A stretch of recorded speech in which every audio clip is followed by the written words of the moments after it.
Supersede क्या कर रहा है इसमें अंश? देखिए पूर्णिमा जी, सवाल यहाँ पे ये है कि नहीं, सुपरसीड क्या कर रहा है इसमें? मैं आपसे देखिए मैं लिटरली कह रही हूं कि मैं आपसे कोई बहस में नहीं जा रही हूं। मैं आपसे बहुत दिल पर हाथ रखकर आप मुझे बताइए कि अभी इस पूरे सिनेरियो में सुपरसीड क्या कर रहा है? छात्रों का भविष्य सुरक्षित हो और इस तरीके के पेपर लीक्स रुके, या हमें एक इस्तीफा चाहिए? ये नाक की लड़ाई बना के सुपरसीड क्या कर रहा है?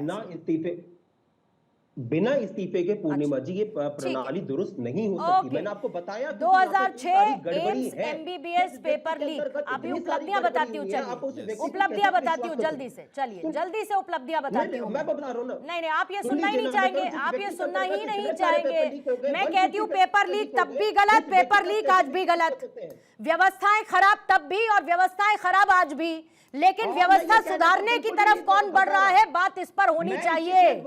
2006 एम्स एमबीबीएस पेपर लीक का मामला, साल 2009 Haryana teacher recruitment paper leak case, फिर उसके बाद AIEEE paper leak 2011, 2012 AIIMS MBBS, 2012 railway group D recruitment paper leak. सुन लीजिए ना sir, Mumbai university 2012 paper leak case, फिर उसके बाद आ जाइए तब नेशनल कॉन्फ्रेंस कांग्रेस की सरकार, Jammu Kashmir medical admission 2012 paper leak, और भी मैं गिनते जाऊंगी। कर्नाटक का मैं गिन दूंगी, कर्नाटक में PUC का पेपर गिन दूं, CBSE क्लास 12 फिजिक्स 2000, मैं ये सब गिनती हूं, फिर मैं कहती हूं कि किसकी क्या उपलब्धि। तो एक काम करिए, इन उपलब्धियों को बनाइए सर का ताज और लेकर बैठे रहिए, क्योंकि आपको इस वक्त चाहिए इस्तीफा और तब इस्तीफे का कोई नामो निशान नहीं था। सिंह साहब फिर मैं लड़ते रहिए, आप लोग लड़ते रहिए और दांव पर लगाते रहिए छात्रों का भविष्य, लड़ते रहिए और दांव पर लगाते रहिए छात्रों का भविष्य और करते रहिए उसका राजनीतिकरण।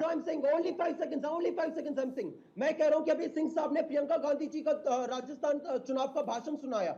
मैं कह रहा हूं कि प्रियंका गांधी जी ने कहा, आज नरेंद्र मोदी जी अपना भाषण सुन सकते हैं, उन्होंने राजस्थान में पेपर लीक के खिलाफ चुनाव लड़ा।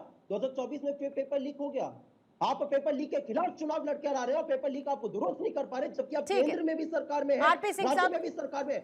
1 मिनट का टाइमर रखिए उसको, आप उसके खिलाफ उन्होंने समाधान की बात करी, आपने क्या किया? आपने राजनीति। आरपी सिंह साहब जवाब देंगे। 2-3 मूल चीजें और जो छूट गई सारे में से, संसद को उखाड़ देंगे, इसका मुझे पता नहीं पेपर लीक से क्या लेना देना। प्रधानमंत्री जी को पीटेंगे या इसका कुछ पेपर लीक से कुछ होगा, बस नाम रहेगा अल्लाह का, इसका भी शायद कुछ न कुछ तो पेपर लीक से होगा।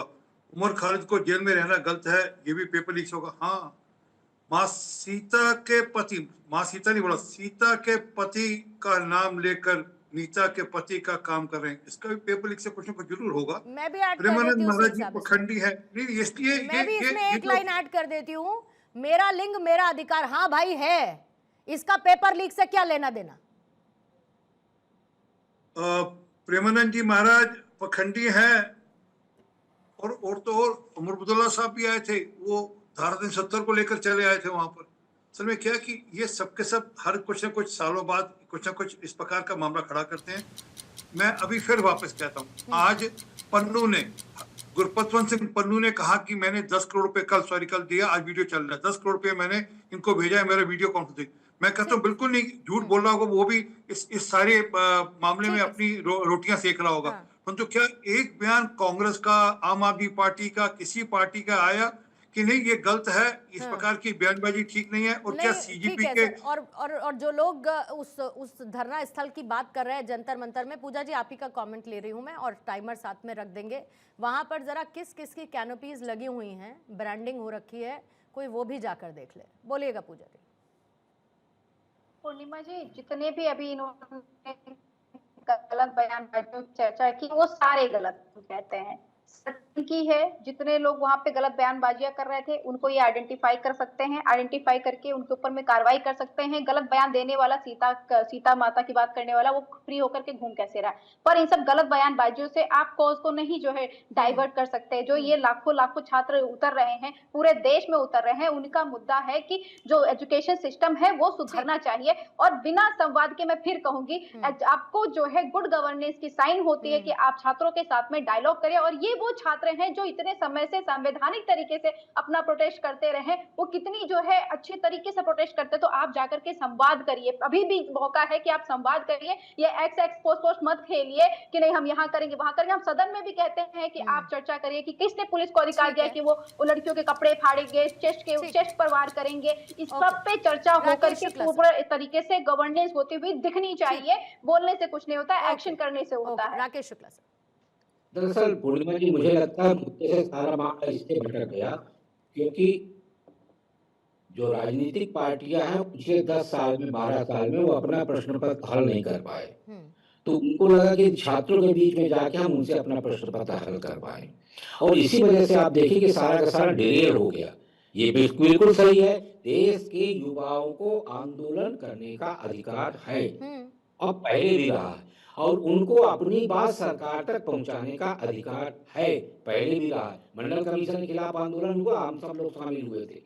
विषय यहाँ पे यही है कि जो प्रश्न पत्र पिछले 12 साल से विपक्ष किन्हीं कारणों से हल नहीं कर पा रहा था, उसे छात्रों से लगा कि एक अच्छा अवसर है और हम अपना प्रश्न पत्र इन छात्रों के माध्यम से हल करवा दें, और इसीलिए सारा का सारा मामला कहीं न कहीं विमुख हो गया। और यही एक कारण था कि छात्र अपनी बात मुस्तैदी से रख पाते, उसके पहले ही राजनीति कर। ठीक है, और वहीं से मामला डिरेल हो गया। रंजन जी।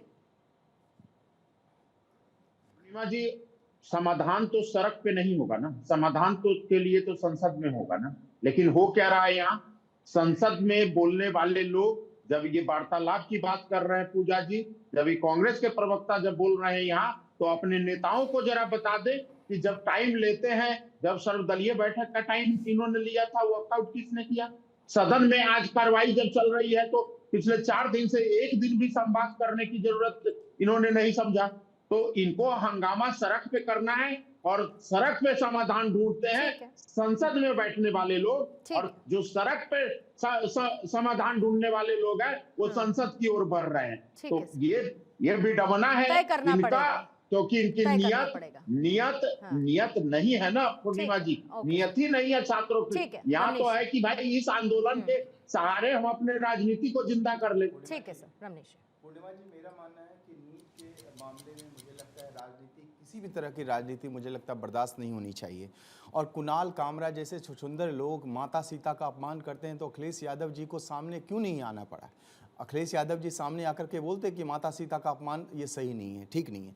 फिर बात आते हैं कि जिस तरह से तिलचट्टे जो घूम रहे हैं जंतर मंतर पे, और मुझे लगा बेछूट तरीके से लहूलुहान किया जा रहा है दिल्ली पुलिस को। मैं दिल्ली पुलिस को बिल्कुल सैल्यूट करता हूं कि जिस तरह से संयमता के साथ उन्होंने लॉ एंड ऑर्डर को कंट्रोल किया हुआ है, वरना ये दिल्ली को तो बांग्लादेश और नेपाल बनाना चाहते हैं। जिस तरह की स्थिति नेपाल और बांग्लादेश में हो, वही स्थिति यहाँ पे बन रही है। और ये दंगा, बहुत बड़ा अराजकता का माहौल जो तैयार किया गया था अभिजीत दिप्ते और आम आदमी पार्टी की तरफ से, ये सारी चीजें रची इसलिए जा रही है कि कैसे चुनाव में अपनी वो सियासी गोटियां को बिठा सके। करनी होगी और ये समझना होगा कि देश का युवा परिणाम चाहता है, राजनीति नहीं चाहता है। अब साथ मिलकर करना है, परिणाम की तरफ बढ़ना है या अलग अलग जाकर राजनीति करनी है, ये आप लोग तय कर लीजिए।